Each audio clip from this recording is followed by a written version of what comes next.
Welcome to our channel. In today's video, we'll be showing you how to turn on or off the Energy Saver feature in Chrome on your PC.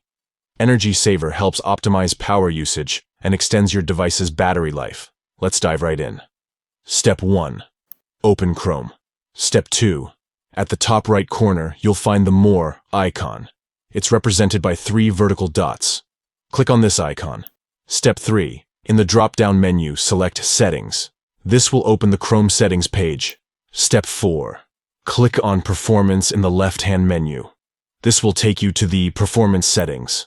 Step 5. Under the Power section, you'll see the option to turn on or off Energy Saver. Simply toggle the switch according to your preference. Enabling Energy Saver helps reduce power consumption by adjusting various settings, such as reducing background activity and limiting JavaScript timers. This can be especially useful when you're on a laptop or a device with limited battery life. That's it.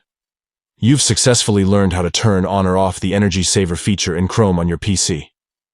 If you found this tutorial helpful, please give this video a thumbs up and subscribe to our channel for more useful tips and tricks.